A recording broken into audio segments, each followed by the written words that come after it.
بسم اللہ الرحمن الرحیم۔ فصل اول فضائل رمضان میں حضور صلی اللہ علیہ وسلم کی تقریر۔ حضرت سلمان رضی اللہ تعالیٰ عنہ کہتے ہیں کہ نبی کریم صلی اللہ علیہ وسلم نے شعبان کی آخر تاریخ میں ہم لوگوں کو واعظ فرمایا کہ تمہارے اوپر ایک مہینہ آ رہا ہے جو بہت بڑا مہینہ ہے، بہت مبارک مہینہ ہے۔ اس میں ایک رات ہے شب قدر جو ہزاروں مہینوں سے بڑھ کر ہیں۔ اللہ تعالیٰ نے اس کے روزے کو فرض فرمایا اور اس کے رات کے قیام یعنی تراویح کو ثواب کی چیز بنایا ہے۔ جو شخص اس مہینے میں کسی نیکی کے ساتھ اللہ کا قرب حاصل کرے، ایسا ہے جیسا کہ غیر رمضان میں فرض ادا کیا، اور جو شخص اس مہینے میں کسی فرض کو ادا کرے وہ ایسا ہے جیسا غیر رمضان میں 70 فرض ادا کرے۔ یہ مہینہ صبر کا ہے اور صبر کا بدلہ جنت ہے، اور یہ مہینہ لوگوں کے ساتھ غم خواری کرنے کا ہے۔ اس مہینے میں مومن کا رزق بڑھا دیا جاتا ہے۔ جو شخص کسی روزہ دار کا روزہ اختیار کرائے اس کے لیے گناہوں کے معاف ہونے اور آگ سے خلاصی کا سبب ہوگا، اور روزہ دار کے ثواب کی مانند اس کو ثواب ہوگا، مگر اس روزہ دار کے ثواب سے کچھ کم نہیں کیا جائے گا۔ صحابہ رضی اللہ تعالیٰ اجمعین نے عرض کیا کہ یا رسول اللہ صلی اللہ علیہ وسلم، ہم میں سے ہر شخص تو اتنی وسعت نہیں رکھتا کہ روزہ دار کو افطار کرائیں۔ تو آپ صلی اللہ علیہ وسلم نے فرمایا کہ پیٹ بھر کھلانے پر موقوف نہیں، یہ ثواب تو اللہ جل شانہ ایک کھجور سے کوئی افطار کرا دیں، یا ایک گھونٹ پانی پلاویں، یا ایک گھونٹ لسی پلاویں، اس پر بھی مرحمت فرما دیتے ہیں۔ یہ ایسا مہینہ ہے کہ اس کا اول حصہ اللہ کی رحمت ہے، اور درمیانی حصہ مغفرت ہے، اور آخری حصہ آگ سے آزادی ہے۔ جو شخص اس مہینے میں ہلکا کر دے اپنے غلام و خادم کے بوجھ کو، حق تعالیٰ شانہ اس کی مغفرت فرما دیتے ہیں اور آگ سے آزادی فرماتے ہیں۔ اور 4 چیزوں کی اس میں کثرت رکھا کرو، جس میں سے 2 چیز اللہ تعالیٰ کی رضا کے واسطے، اور 2 چیزیں ایسی ہیں جن سے تمہیں چارہ کار نہیں۔ پہلی 2 چیزیں جن سے تم اپنے رب کو راضی کرو وہ کلمہ طیبہ اور استغفار کی کثرت سے، اور دوسری 2 چیزیں یہ ہیں کہ جنت کی طلب کرو اور آگ سے پناہ مانگو۔ جو شخص کسی روزہ دار کو پانی پلائیں، حق تعالیٰ قیامت کے دن میری حوض سے اس کو پانی پلائیں گے، جس کے بعد جنت میں داخل ہونے تک پیاس نہیں لگے گی۔ فائدہ: محدثین کو اس کے بعض روایت میں کلام ہے، لیکن اول تو فضائل میں اس قدر کلام قابل تحمل ہیں، دوسرے اس کے اکثر مومن کی دوسری روایت معید ہے۔ اس حدیث میں چند امور معلوم ہوتے ہیں۔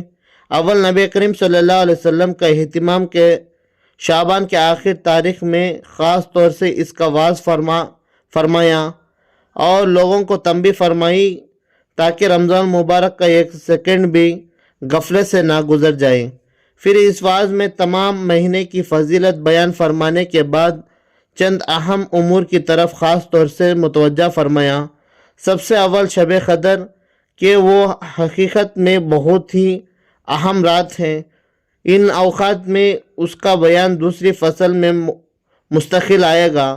اس کے بعد ارشاد ہے کہ اللہ نے اس کے روزے کو فرض کیا اور اس کے قیام یعنی تراویح کو سنت کیا۔ اس سے معلوم ہوا کہ تراویح کا ارشاد بھی خود حق سبحانہ تقدس کی طرف سے ہے۔ پھر جن روایت میں نبی کریم صلی اللہ علیہ وسلم نے اس کو اپنی طرف منسوب فرمایا کہ میں نے سنت کیا، اس کے مراد تاکید ہے کہ حضور صلی اللہ علیہ وسلم اس کی تاکید بہت فرماتے تھے۔ اس وجہ سے سب ائمہ اس سے سنت ہونے پر متفق ہیں۔ برہان میں لکھا ہے کہ مسلمانوں میں سے روافض کے سوا کوئی شخص اس کا منکر نہیں۔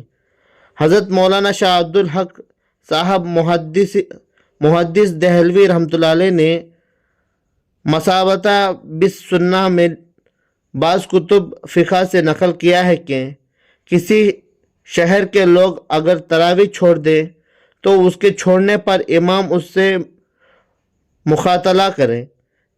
इस जगह खुसूसियत से एक बात का लिहाज रखने की ज़रूरत है, वो ये कि बहुत से लोगों का ख्याल होता है कि जल्दी से किसी मस्जिद में 8-10 दिन में कलाम मस्जिद सुन ले फिर छुट्टी। ये ख्याल रखने की बात है कि ये दो सुन्नतें अलग अलग हैं। तमाम कलामुल्लाह शरीफ का तरावी में पढ़ना या सुनना यह मुस्तकिल सुन्नत है और पूरे रमज़ान शरीफ की तरावी मुस्तकिल सुन्नत है। बस इस सूरत में एक सुन्नत पर अमल हुआ और दूसरी रह गई।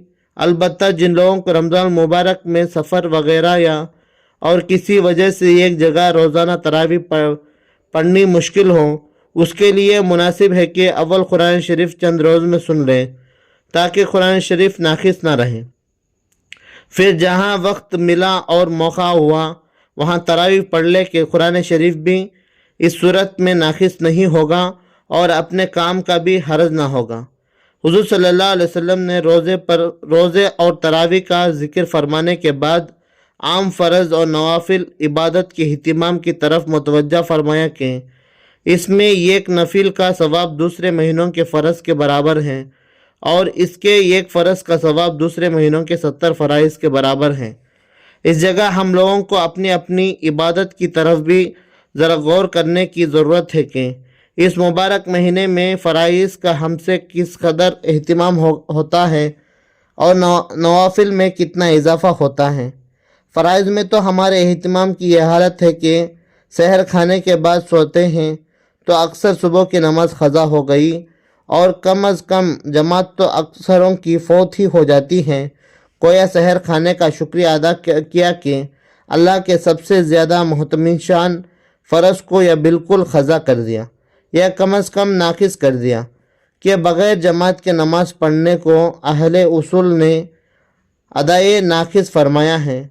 और हुज़ूर अकरम सल्लल्लाहु अलैहि वसल्लम तो एक जगह इरशाद है कि मस्जिद के करीब रहने वालों की तो गोया नमाज बग़ैर मस्जिद की होती ही नहीं।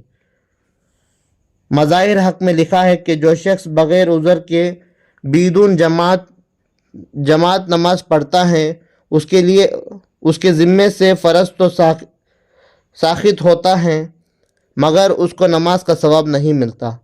इसी तरह दूसरी नमाज मगरिब की भी जमात अक्सरों की इख्तियार के नज़र हो जाती हैं और रकात ओला या तकबीर ओला का तो ज़िक्र ही क्या है।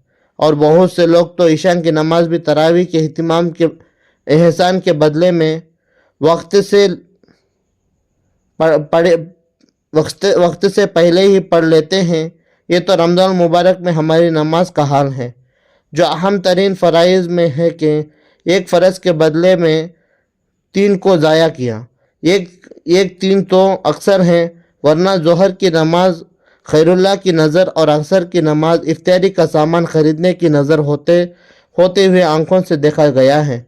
इसी तरह और फ़राइज़ पर आप खुद गौर फरमा लें कि कितना एहतिमाम रमज़ान मुबारक में उनका किया जाता है। और जब फ़राइज़ का यह हाल है तो नवाफिल का क्या पूछना। इशराक़ और चाश तो रमज़ान मुबारक में सोने की नज़र हो ही जाती हैं और अवाबिन कैसे एहतिमाम हो सकता है, जबकि अभी रोज़ा खोला है और आइंदा तरावी का सहम है और तहज्जुद का वक्त तो है ही। ऐसे आइन सहर खाने का वक्त, फिर नवाफिल की गुंजाइश कहाँ। लेकिन ये सब बातें बेतवज्जही और न करने की हैं कि तू ही अगर ना चाहे तो बातें वजह हैं। अल्लाह ताला की ही बातों पर अमल करने की तौफीक अता फरमाए। हमें रमज़ान महीने में फ़र्ज़ों की और नवाफिल की एहतिमाम से पढ़ने की तौफीक अता फरमाए। सुबहानल्लाहि बिहम्दिही सुबहानकल्लाहुम्मा बिहम्दिका व नशहदु अन ला इलाहा इल्ला अंता नस्तगफिरुका व नतूबु इलैक।